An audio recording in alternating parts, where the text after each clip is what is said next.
Great to be joining you. Down here in Canberra, Australia, so very different atmosphere to a lot of you over there in the States. But I know chatting with the TTRA network, we've got a few joining from the Asia Pacific region as well, which is fantastic, or watching the recording. But yeah, I wanted to jump into it because I do have a lot of exciting stuff to share, as Megan covered in the title there. So I'm going to touch on a few different areas that we really see shaping Australia's tourism and travel world. So I'll tell you a little about them, but then a bit about Tourism Research Australia and myself as well. This beautiful little animal here, if you haven't seen it before, this is a quokka, known as the world's most happiest animal. They only live in one place. It's in Australia, off the coast of West Australia, and it's an island called Rottnest Island, and they perpetually look like they're smiling. And a lot of people get selfies with them because they're super little friendly animals. Um, yeah, and look, they don't have heaps to do with agritourism necessarily, but a bit with accessibility and adventure as well, and it's a fun way to start it. So I just want to share with you some insights across Australia that are really shaping tomorrow's travel. But as I said first, I'll tell you a little about where I am from and a bit about myself. So, as Megan and Anna touched on, I work for Tourism Research Australia. We are the official tourism statistics and research of the Australian government. So, our whole job is to equip industry with information and insights they need to strengthen their marketing, their business decisions, strategy, and we feed into a lot of policy as well at the national level too. On the screen is a bit of a snapshot of some of the different areas that we cover, and most information is for free on our website. So anything I'm talking today, any of the reports, they're all up there if you want to have a look at tra.gov.au. We are doing some really fun things with data at the moment. We do run a big intercept study in our airports for our international survey and visitor movement. But domestically, we've started using over the last year mobility data. So, mobile phone tracking data combined with survey data, creating synthetic data. And we're playing with that to produce the best and most granular understanding of tourism and travel that we've ever had. And it's one of the global, leading ways of doing this. My role at TRA, I head up the analysis and insights team. So I take that complex world of data and I try and crunch it down into actionable insights, engaging publications, and have them effectively communicated out there so that we can inform policy and drive sector growth. I've been working in research for about 15 years, mostly in Australia, a little bit in Thailand as well. And before heading up the analysis and insights team within the Australian government here, I worked at a DMO as well. So I've been on that side of the fence too. And I was heading up research and industry development there. And prior to that, I worked at both a boutique agency for about 9 years, and then a global agency as a Ipsos back in the day for about 5 years as well. So kind of dabbled across the different areas of research land, but absolutely love working in the tourism space too. And yeah, I might have seen some of you at the last couple of US-based TTRA conferences as well, where I was there, both the DMO capacity and in my academic side, where I've been studying tourism, regional tourism impact and craft beer, which has been a lot of fun over the last couple of years. But jumping into a bit about this firstly. So there's so much that pushes tourism forward, it's slowing it down, and lots of impacts around that. A big part of the work that my team do every single year is we produce the official forecasts for Australia. So we spend about half a year crunching these numbers to make the annual forecast report. We just released it a few weeks before the end of the year last year. And over the next 5 years, we see a 21% increase in tourism spend from 2025 through to 2030. And this is billions of dollars there in that spend. So in 2025 in Australia, we saw about $192 billion spend. We see they're getting up to about $233 billion spend by 2030. There's a lot of factors going in on this. I'm not going to get into this. For those of you who are based in Australia or locally, I'm giving a webinar in about 2 weeks on our whole forecast report. So you can check that out at tra.gov.au. But There's a myriad of factors that go into that. Instead, today, I'm really going to focus on those three areas where we see tourism having this global growth and opportunity. And we've put together a bit of analysis around them because they're just super interesting areas. And I'm going to jump into each of them. So, accessible tourism, agritourism, and cycle tourism. So, first up, why these areas? What's the importance of them? Well, accessible tourism has been called out in many ways, not only for driving inclusivity, but also even by UN Tourism, just saying it is a huge business opportunity as well for both destinations and companies. Just a couple of stats and global facts there as well. It's believed that this accessible market or people with a disability is about 1.3 billion people globally, and those people who are over 60, almost 50% of them have some form of disability. As well, if you can capture some of the accessible and tourism market, these people typically are more likely to travel with a companion, with 2 to 3 companions as well. So you're not just getting one person, but you're getting a few others as well. And I think just being blunt about it, if you look at the kind of global places where the money is and what's happening with an aging population, it's the aging population that have the money, right? So they've got the disposable income. We know the stories that the boomers are traveling, and things need to be inclusive and be able to be catering for this group as well. And we're seeing that it's just going to grow. So it makes a lot of sense to be involved in this space as well. There's some fantastic resources out there for this too, just calling out the UN stuff if you're ever looking into a bit more to get in this space too. But on the Australia side, when I moved over to Tourism Research Australia, we started digging into just how big is this area of accessible tourism. And I tried to find some similar stats for the US. I can't find the exact quite same information, but I can't imagine it's going to be hugely different. What we found was 1 in 5 trips in 2024 were in Australia by someone with an accessible need as well. So that was 70.5 million trips that we saw, 22% of the total trips in Australia. You can see the breakdown there by international and domestic and what that looks like overall. So the domestic side, which is a much bigger market for us and similar for a lot of countries, accounting for that as well. What was also surprising though was that spend, $29 billion in spend from visitors with or travelers and trips with accessible needs too. So this was a huge market, and we thought we need to know more and we need to share it with other people as well.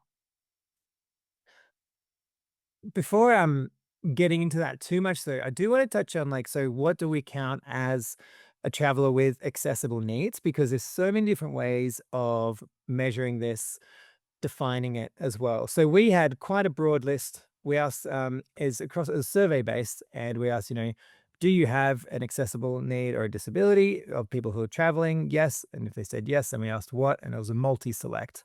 And these are the results from that. You can see the top one up there being a chemical sensitivity or food allergy. We did include this. This one done sometimes gets questioned. The reason why it's still on the list though is because it does still influence where you go, what you're looking for, where you're going to eat, where you're going to stay, these kind of things. So it still impacts that world of travel. But you can see the other top ones there as well: mental health condition. And if we combine mobility aids, wheelchair, and scooter, remember it's multi select, so it doesn't quite add up. It's 28% as well, people who have some kind of mobility need too. So it's quite broad in terms of what defines a traveler with accessible needs, but it's also quite big. Just some interesting things that we can share with you about this group from the report. As called out by the UN, more likely to travel with other people. So we saw that was 72% more likely to travel with somebody compared to other travelers being 64%. They are likely to stay at hotels, visit friends and relatives as well. But the biggest difference that we saw was likelihood to stay in caravan parks or camping, 15% versus 9% of the general population. And the last one, which we found, which was fantastic for Tourism dispersal, economic impact, avoiding over tourism in cities, is this group is much more likely to spend time in regional areas as well versus the overall group. So, some interesting travel patterns started to emerge, and this obviously has implications for infrastructure, attraction, and further understanding of this group. So, I'll continue. When we dove into a little bit about spend as well, we thought, well, what is the area that they're overspending or underspending? How does it differ from the rest of travelers? What you can see on this chart is two very, very similar bars. And this again is such an interesting finding. I think sometimes when we see things go, oh, there's nothing there. But no, this is great. I love this that it's like, wow, they're not this completely different group. When they arrive, an accessible traveler is still just a person, just traveling, and they're spending nearly the exact same spend patterns as what we're seeing as other travelers. The biggest difference there, it's 2%, and it's on airfares. So travelers with accessible needs, slightly likely to be spending, slightly less likely, sorry, to be spending on airfares there as well. As we touched on, the travelers with accessible needs are more likely to travel in groups or travel with companions as well. But I thought it was interesting to still share with you the breakdown of that though, because the top type of traveler is still the lone traveler. It's 28% versus other travelers at 36%. So it's definitely quite a difference. However, it's still a sizable chunk of the market there too. So it's still pretty common. But as you can see, that traveling with friends and relatives in the group, adult couple even, a bit more above the board there too. So much more likely to be traveling with others there as well. We also ask in our domestic and our international studies that we do a huge list, about 45 different activities that we ask. And it's through a kind of, did you do a nature based activity? If yes, then we kind of drill down into specifics and get through it. These are the top 10 activities of travelers with accessible needs and comparing there with other travelers as well. Slight over indexing, as you can see there, by about 3%, 5% on dining out, visiting friends and relatives, and going shopping. So again, when catering for this audience or saying like, hey, what's going to be the impact? More dining out, more purchases as well. What we also saw though too was a slightly higher increase in nature-based activities when we net up things like bushwalks, as you can see on there, visiting national parks, botanic gardens, other things like that too. So also that nature engagement is seen as a bit high there as well. Just the last one that we saw on this is from our friends within the Government of Tourism Australia. They're the marketing body for tourism in across Australia. You might have seen their recent ad featuring the youngest of the Irwins. It's awesome. If you haven't, go check it out. Anyway, they did a study back in 2024, consumer demand project about across, I think it was about 18 different markets, 1,000 people in each market, country, and just asking how accessible do you perceive these places? Now, it might seem like a random list to you, but these are a lot of our top competitor markets in Australia globally. So Japan, Canada, New Zealand being pretty strong against us, Italy, and then we don't have all of US, but Hawaii and Thailand. What we saw though was that Australia is perceived as a accessible destination. And when we drill down into further into that, we can see that that really is driving that, you know, classic kind of marketing funnel almost, right? Like that consideration and then interest and then desire, then action from that as well. So just that perception of that accessibleness of Australia is helping us across there as well. I've left this slide in for those who grab the deck or are watching the recording as a bit of a summary, but it's mostly just what I've said. So I'm going to jump through because I want to tell you a bit about agritourism and cycle tourism and hopefully get to the live dashboard too if I've got time as well. But firstly, getting into agritourism. Now, this was a very interesting one. So, part of my role as the head of analysis and insights is to, not just look at the reports that we produce regularly, but also look up and see what else is happening in this sector. What are the kind of interesting areas that are going on? And should we be producing a report on that? Is it an area of focus? And agritourism came up in about February last year. We could see it as a growing trend. So we dug into it a bit. I should say how we measure agritourism, and this will be the same with our cycle tourism as well, is that we look at the holistic impact of a trip that involved an agritourism activity. So, what I'm going to be sharing and reporting with you is trips that had an agritourism activity as part of it. So, people might have gone away for 3 days, and as part of that, they did a winery tour. That's an agritourism activity. We look at the holistic trips like that because the truth is that's what travel and tourism is. It's everybody's business. It touches on so many different areas. So that's why we look at the holistic perspective. But globally, what are we seeing that's kind of driving this? And it's quite interesting. We looked at four different syndicated reports around agritourism, and they all have a chart like that. That one you can see on the left that just goes from little to big. This one in particular, I think, was from the IMARC group, but there were, yeah, as we said, we found four different syndicated reports, all forecasting huge growth in agritourism. And not that conferences are like the best kind of metric of something in terms of increasing, but it is quite interesting that in the US, it was the very first New York State Agritourism Conference held just last year. And globally, the very first global agritourism conference will be held this year. And they're expecting over 1,000 people to turn up to that in Scotland. So these things only happen when there's momentum, when there's interest, when there's government buy in, when there's infrastructure, when there's demand. So there's clearly a growing interest in this area. In Australia, what we saw, what does that look like? Well, for over the course of a year, agritourism, trips that involve an agritourism activity are a huge part of our visitor economy, of our tourism sector. 18.5 million trips, or 6% of all total trips in Australia. So just over 1 in 20 trips. Um, and 14% of total tourism spend, about $20 billion spent on trips involving an agritourism activity. This is in a whole year of 20, I think it was financial year 24 to 25. So again, our first look into this, we're like, okay, once we defined it and chose how we measured it, we're like, this is huge. This is quite a big market. So who's doing it? Is it the older people who are going to wineries? Is it people taking their families to farms and farm gates? And this was the fascinating part around agritourism. This is quite a even spread for a pie chart of age groups and travel parties. Agritourism really hits so many different groups. It's got high demand across age groups, across travel parties, as you can see there. So on the left-hand side, that trips involving agritourism by age groups.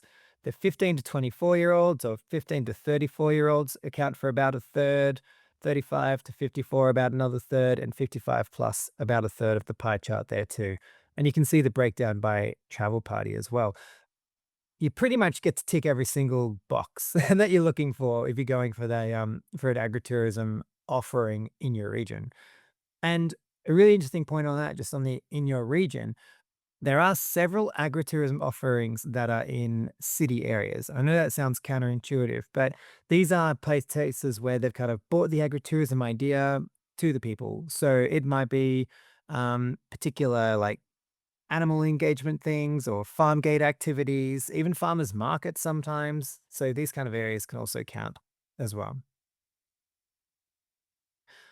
Globally, though, what we saw in terms of our key markets that were turning up for this was a bit of a spread. So, this is the top 10 markets, as you can see there, in terms of who is coming to Australia and engaging in an agritourism activity. It doesn't quite align with our top 10 markets overall. So, our number one market in Australia is New Zealand. So as you can see here, it's number four for our agritourism, with the UK being number one, and the US coming in there at number three, and China at number two. Those top three markets alone, they account for 1 in 3 international trips involving agritourism and spend $1.8 billion of international visitor spend. So even if we just focused on those three markets and really boosted that agritourism offering, it's going to have a huge impact. I think what we saw that was super interesting as well, and for those of you unfamiliar with Australia, we've got these are our states and territories, and what we saw was that the split of places that got over agritourism trips really varied. So, South Australia, it's not a very, like, unique name. It's the south bit of Australia. You can see there in the middle. It typically gets about 6.5% of all the trips in Australia. But looking at agritourism trips, it gets about 12% of all trips.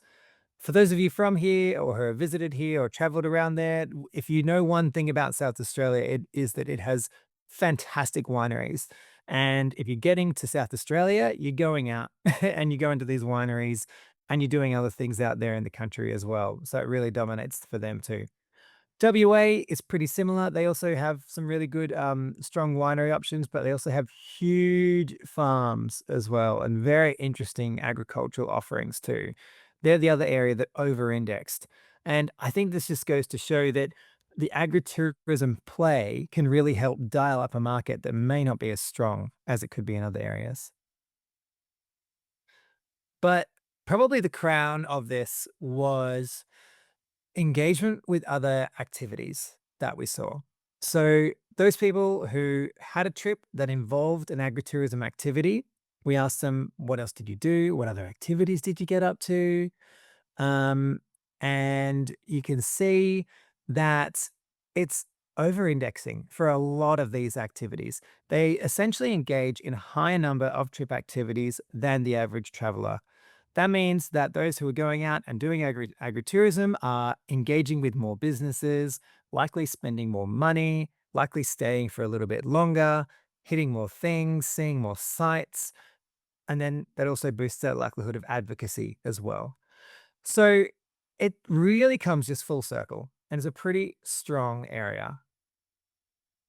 When we looked at it overall in Australia and just kind of summarizing that, I mean, it's a $20 billion market for us, which is a huge part of the Australian tourism sector.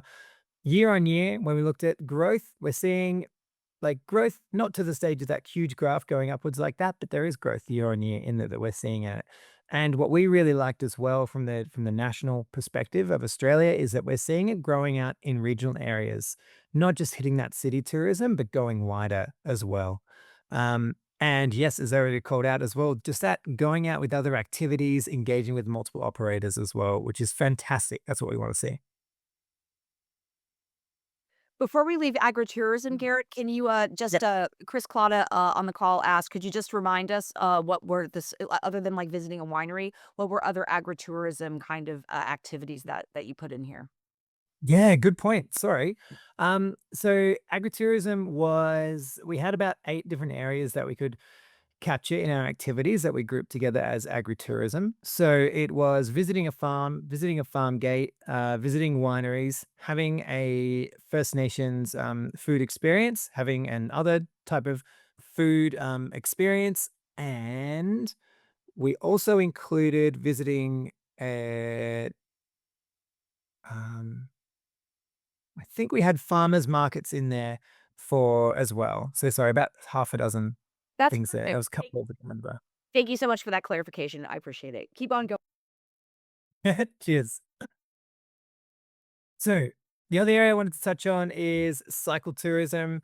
Again, we measure this in the same way. Like, what's that holistic impact? People who engage in cycling on a trip they're on, then what did they spend in the area? What else did they do? And I just found so much about the growth of cycle tourism when I was looking into it. I've tried to kind of condense those into a few really key points here on this slide, but this graph again just shows, that nice kind of number going up, and that's just the US cycle tourism market over the next 10 years as well there. Um, by Grand View Research. So borrowed that from them. But some of the other things that are just called out there as well. It's a growing trend area. Cycle tourism operators are optimistic. We're seeing huge investment come through in terms of infrastructure, a lot in Australia and over in the US as well, like the Great American Rail Trail. It ticks the sustainability box. It's got that low environmental impact. It helps regional spread. It also helps travel peak period spread as cycle tourism kind of goes on different areas of the calendar. What does that look like in Australia? Well, presenting the numbers slightly differently this time, we saw that 1 in 45 domestic travelers participate in a cycling activity while on their trip, and it's about 1 in every $36 spent on domestic trips was by travelers who took a trip involving a cycling activity. The international audience, it's a smaller group for us, but they're getting here and they're going for a bike ride, which is just awesome to see. 1 in 20 of them participated in a cycle activity while here, and 1 in every $10 of international spend was by travelers who took a trip involving a cycling activity. Now, cycling did include a bit more of the definition on this one. So we did have, did you go on a cycling, did you engage in a cycling activity overall or any cycling? But we also broke this down for the cycle tourism by road cycling, mountain biking, rail trail, and cycling events. And it's pretty interesting, I thought, to see the breakdown of spend coming through there. I think I'm not too surprised that the road cycling dominates the spend. I don't know if you have the same acronym where you are, but we call them mammals, middle-aged men in lycra, as shown in that shot there, and it's a huge part. I was at the Sea Otter event here in Australia.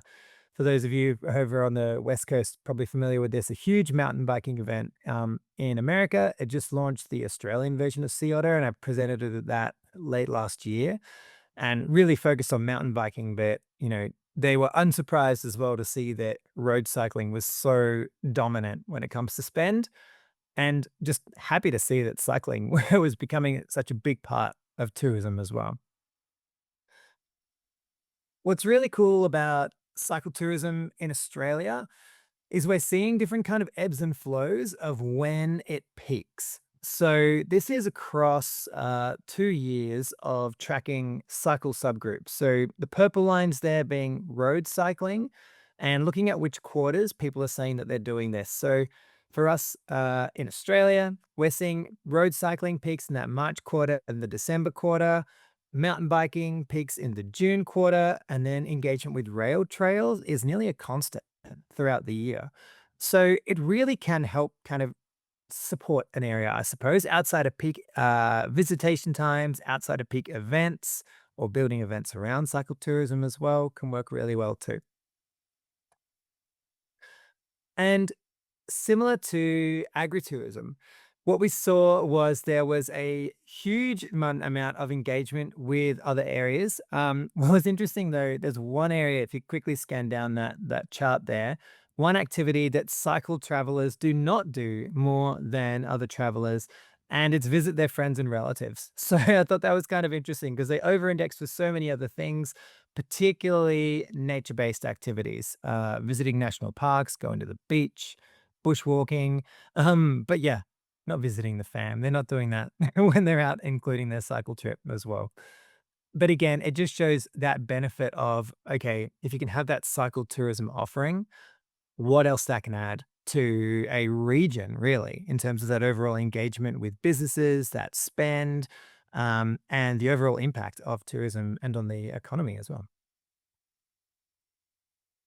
So similar to the accessible tourism point, I'm not gonna dwell too much on this one, but bit of a summary, just saying there for people who are grabbing the deck later, just showing how we're seeing the impact of cycle tourism, and we do see it as something that's just well positioned for continued expansion. In Australia, I know for certain that the investment in infrastructure is so significant, and people are seeing that from both the public sector and the private sector.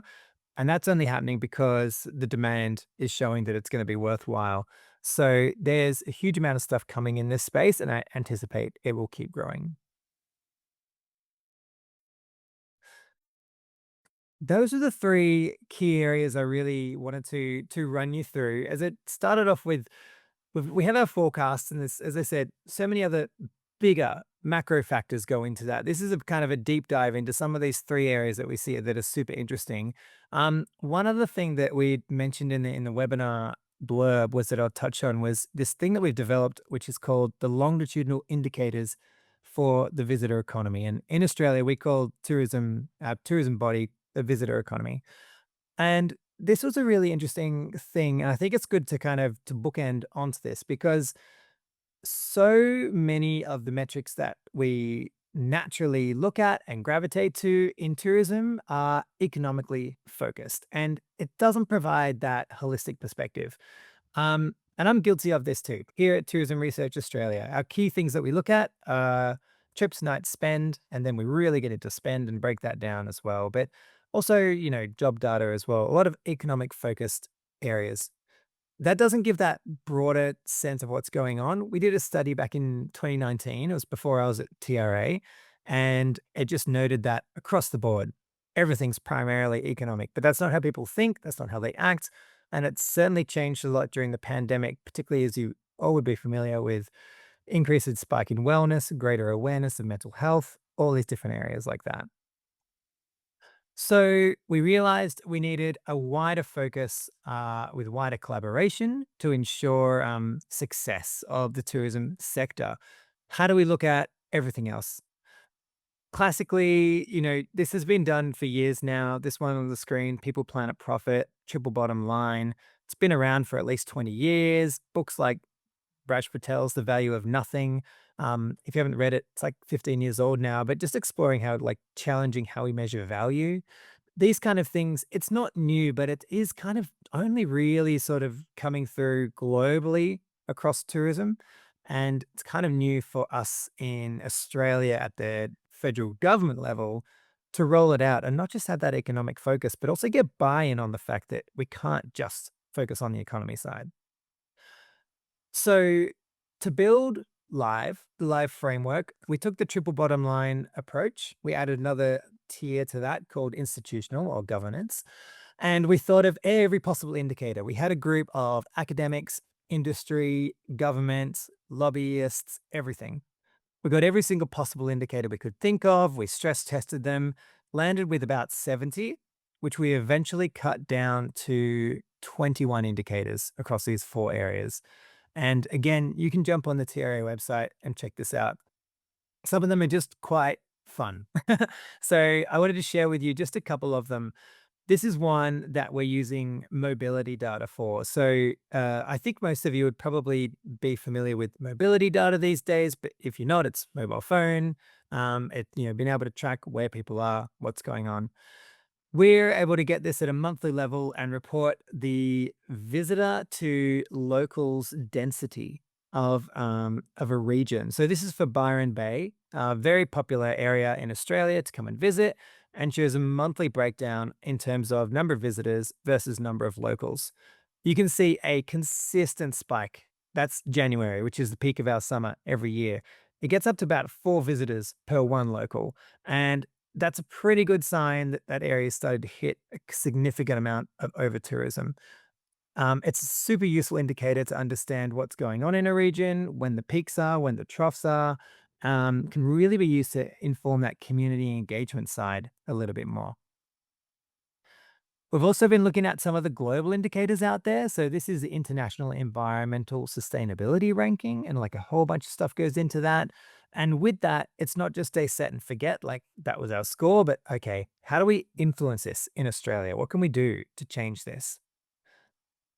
And another quite, I suppose, surprising one that there's been some other studies around this, and this is probably a good one to share because it's much easier to do, I think, at a local level. But this is international first-time visitation by some of our key markets. Now we look at first-time visitation because it is a extremely strong indicator of repeat visitation, i.e., if you come to Australia once, you're extremely likely to come again. So the more people we can get here to come, the more likely they're going to come again. What we can see coming out of the pandemic into 2024 and 2025, we're really ticking the boxes there for a lot of our key markets. People are coming for the first time, and that's just going to drive those markets more and more and more. So, as a background indicator in terms of what we can anticipate from these markets, It's a really good one. That's really interesting. I think you should check it out. But I also just want to flag that in terms of why it might also be of more wider interest. So we are working with the OECD in terms of Live 2.0. So I'm the Australia's representative along with 11 other countries there, where we're going to be defining, testing, and refining a global set of indicators and metrics to measure sustainable tourism. Once that's done, it's going to be rolled out globally, and America is part of the OECD as well.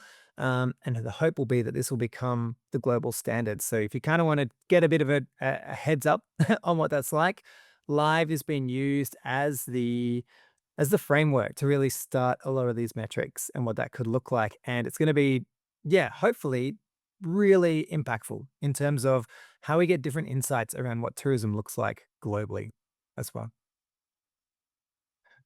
So that was the last thing I wanted to touch on. That's me there, that QR code on LinkedIn, if you'd like to stay in touch. But also, if you want to check out our website or subscribe to our newsletter, please do. And I will firstly say thank you, and I'll stop there. Thank you so much, Garrett. That was a wonderful presentation. So exciting to see all the things that Australia is doing. So, before we get into specific questions, I do know that your delightful wife is from the tri state area in the United States. And I know that Yes. you are such a wonderful part of Burlington planning. I'm practitioner. That's how I know you. Back from the Netra one, the Netra conference a few years ago. So, what are your thoughts as someone who has done so much both at a state and a city level as well as an international national level in Australia? What are your thoughts about some parallels about what's going on in Australia tourism in the United States, and what are things that are just Mhm. not parallel at all? I think there's a lot that is similar. So both of us have really strong growth markets and are seeing some real interesting changes in there. So I know in the US side, I was over there a little while ago, and we're looking at the strength of, say, Canada, and what that's looking like. This dominant market and how that's shaping and changing. For us, it's New Zealand. They're just, as we call them, our friends across the ditch. They're getting just way better deals to go to other countries. Japan is absolutely stealing our share of Kiwis. And we kind of like, oh, we've never had to really fight for New Zealanders before. And I think America's kind of getting a bit of that with Canada as well, being like, wait, they're just not coming now. How do we interact with this change?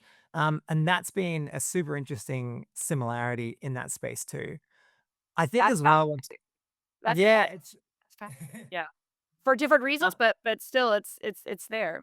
What else what do you have yeah. thoughts on that? Well, some of the other stuff that we're seeing, some of these global factors are just, changing stuff in terms of how we have to move at a pace.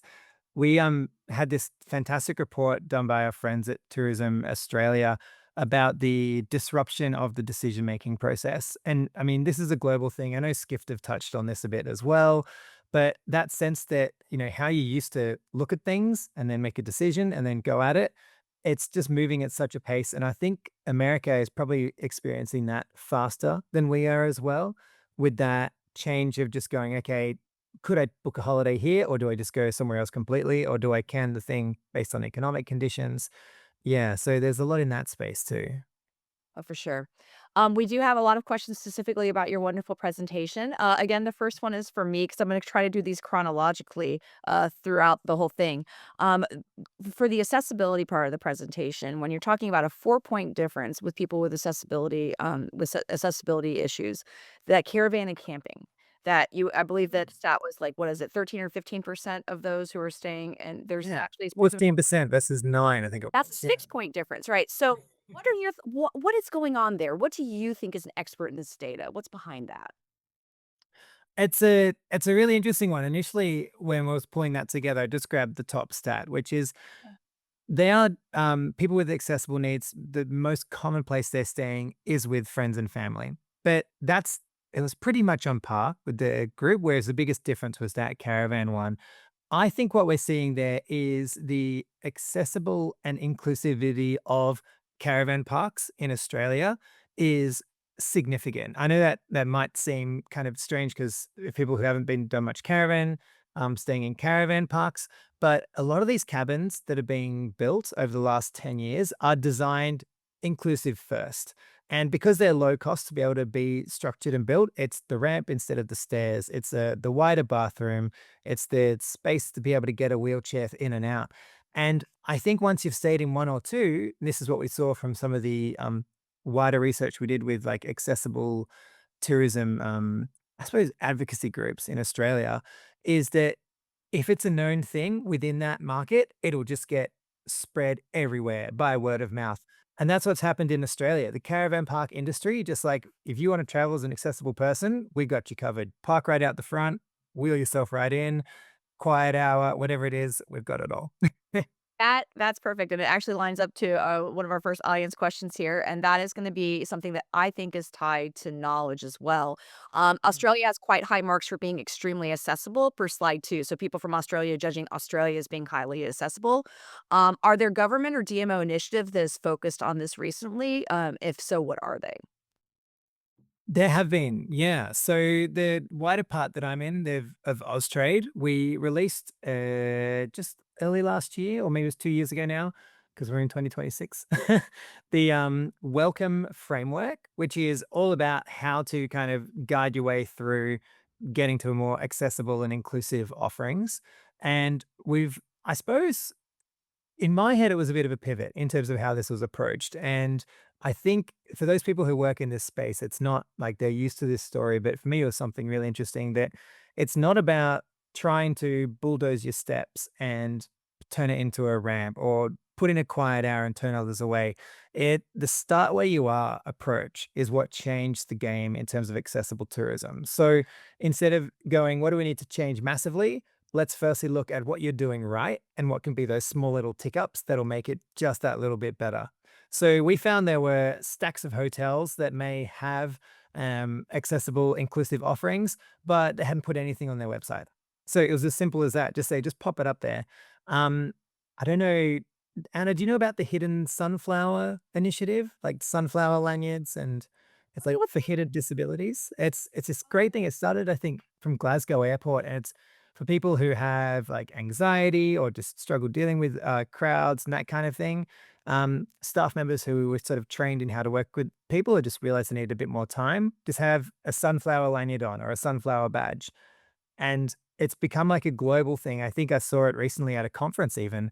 There was a sunflower lanyards for people who just needed like a bit of space. So these things are just killing it now. Oh, that's you know what, and it makes my heart glad that that is doing. I have a thought on it. So I think you only kinda know how accessible something is if you've been. So Australians rating Australia as the most accessible, it might be that they've had more experiences with accessibility in Australia versus those who might Mm. not have had that. So I my point there is that for accessibility, do you think that there's more of a reliance on repeat visitation for people who've gone to a place in Australia and they know that it's accessible and so they trust it? Do you think that or do you think that it's not that harder to get a first time visitor someplace? Or do you think that the repeat, like trying to get break someone out of the repeat might be a little bit more difficult? That's a good question. You don't have to Yeah. answer now because I talk to you all the time. So you're just let's we can talk about that at another one, but I there's something to think about because you know what I mean? Yeah. Like, I would think that, my grandfather's paralyzed for 40 years, and we went to the same 4 darn places with grandpa every summer. Because you knew it worked, right? Yeah, you Yeah. knew it worked, and that was what we did, you know what I mean? So just as a thought, if you're looking about in futures, like, I'd be really interested in thoughts later on when you have time for it, like, the first versus repeat and trying to get, more accessible travelers to get across everything that is Australia has to offer, of course. We know, one of the great stories that came out of this a couple of years ago was, um, there was a beach up north that had, up in Queensland, this hadn't advertised it at all, but they had put these, I guess, almost like mats all the way down the sand right into the surf. So if you had like a wheelchair that could actually go in the surf, and you can get these ones that can do it, could roll right in. And again, they were just like, "This is a cool thing, we'll just do it." Hadn't really advertised it or told anyone, and it just happened that someone who's an influencer in the accessible tourism space was up there and just, like, shared such a heartfelt video. He's like, I went in the ocean. I never get to do this. It's so cool. And it just blew up. And suddenly that place is just known now as an accessible tourism destination. So I think the advocacy in this area is massive. I think that's a huge part of it. And people sharing their own personal experiences, not so much maybe the Yeah, governments or the DMOs there, but like people with accessibility issues sharing with their friends and family that this is someplace you can also trust. I think that word of mouth is so important in this niche tourism space. definitely. Moving on to agritourism. So when we're looking at agritourism, a question from the audience is that if vineyard wine related activities were excluded, like what happens to the metric on slide 18? Like what portion of agritourism is it attributable? You can tell us the first week of January because I guess attribute for to wine. Like a 4 syllable word. That's fair. I know it's too many syllables, Jake. Oh my gosh. It's a huge part, to be honest. When we first did this, we did think, okay, do we pull out wine tourism as its own thing? But then we sort of looked at, okay, people who do wine tourism activity, what else do they do? And a lot of them we saw did have a crossover with another agritourism experience while they were on a trip that involved wine tourism. So we thought, well, let's keep it in there. Um, Interestingly, though, I don't have the exact stats on it, but I think it is like a huge part of agritourism is certainly wine related. I don't know about other area. I mean, I know when I've been over to the States, we've visited some of the wine areas over in California as well. Like it's a huge draw card. So I think to exclude it would be doing agritourism a disservice, but to have it be its own whole sector would also, yeah, is a valid call. No, for sure. And I will say with agritourism here, a lot of that is wine visits and things like that. I mean, because I mean, there's so many winery areas in the United States that are very varied and different and have different kinds of climates and wines. And like there's a lot you can visit that are not productive. Like if you go to like Napa Valley, it's not the same as if you went to one in Washington State, right? Yeah. Dr. Whitney Nullenberg in the house. She says that these niche market analyses are really interesting. Can you tell us about how you determine when and where to invest resources and research for these? Ooh, that's always the burning question, Whitney. It's a great one, isn't it? Like, we have a really interesting approach with this. So before I joined Tourism Research Australia, there were not too many of what I'd call probably like the bespoke reports being done. So this one's on like accessible tourism, agritourism, these kind of things. We had a lot of the regular reports that we roll out, which is huge nonetheless, like our forecasting report, like I touched on. What I was seeing though, that when chatting with industry is that there's areas that are growing and people are looking for to read what's actually going on in this space. And if there's one thing that we could do as I can do, like leading this team, is give them that clear benchmark of like what's happening in this space. So it is a funny game of trying to convince the the people, higher up, this is an area of importance. Agritourism, interestingly, was a super fascinating one. As I said, we started that back in like March. Looking at it, playing into it, and then it just grew. We have this regional tourism body in Australia. They had a conference. I was going to be going to present it, and then the head of tourism for for the Australian government was like, "Oh, actually, I think I'll go." And then finally, the head of Australian Trade and Investment Commission was like, "Actually, I'm going to go." So he then took my report and presented it at the conference instead because it was just like, this is the area that we want to be focusing on right now. What we're trying to do, I guess, now is go, okay, what are the other areas that we're seeing that are growing in the data, in the chats we're having? Um, a really interesting one that we're seeing, and I think US had a bit of this last year, is dark sky tourism.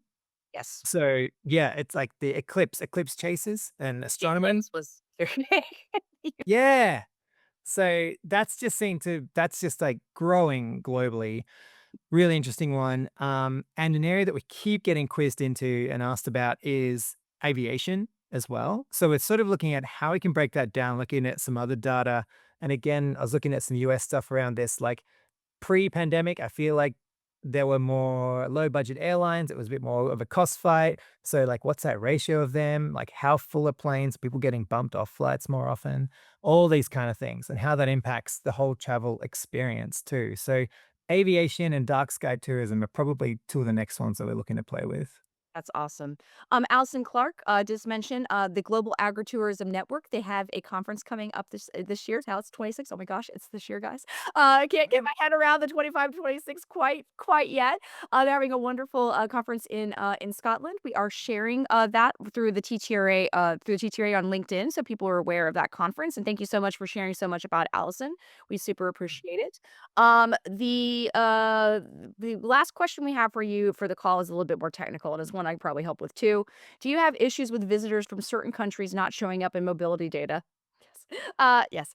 If so, do you correct for that way at the dashboard you showed? I'm gonna let you answer this, but the only thing I will say is at Datafy, we do use geolocation. We have a green, yellow, and red light system on separate countries where it's like with the mobility All right. laws with that, where you're gonna get a good sample of people, you're gonna get an okay sample, red, it's just really not gonna happen. So what are the mobile data tracking international issues that you've seen? Well, good on you, Anna. So we Yeah. just kicked out all the internationals. So we just use mobility data for domestic. Okay, We there you go. yeah, we dug into it, we looked at it, and we were just like, the volatility of it was too much. And I mean, our international audience is so much smaller than the US as well. So we just thought, you know what? For what we could get for it versus the reliability of the statistics for Australia, we're just keeping it to the domestic side. Yeah, and again, to realize, like, because, like, when you have your own country and there's a provider, like, the equivalent of Datafy, there are plenty of people who use geolocation to create that. You know how many mobile devices there are, you're constantly keeping flow of that, like, between the 4 and 12% that are being picked up in any given country, things like that, that are on the green list, right? You don't have that information for every country in the world. It's like 150 plus. Like, you don't have that. It's very hard to even, like, counts. It's hard to see if it's representative. Like, you're not an expert in those laws. So international can be a little bit dicey. So I can see why you're looking at mostly domestic for all domestic for when it comes to mobility. But you're clearly doing surveys and stuff. So like that's the other thing is Yeah. like Whitney Nullenberg is on this call too, as you well know. She does the DMO toolkit, and it's like you don't Mm. need to have one data source be everything. You can use all these different data sources, like with your dashboard shows, and bring it together and have the best uses of those data of the data for the right strategic question or need, right? So, you know, 100%. And I think, and unless you're running a full census, you're never going to have 100% of the picture. So any research is always going to give you that area. And then it's people like you and me that then need to go, okay, what are the insights that we can take from this? Like, what does our analysis show us that we're confident in? So that's the fun part. I like doing that. sure. Garrett, this has been a wonderful way to start the new year. We're so grateful for you. We're so grateful that we started off our TTRA webinars with you. Everyone, you know how to get a hold of him on LinkedIn because he put in that QR code. Keep continuing the conversation. And again, thank you everyone for joining us. And I hope you enjoyed it as much as I did.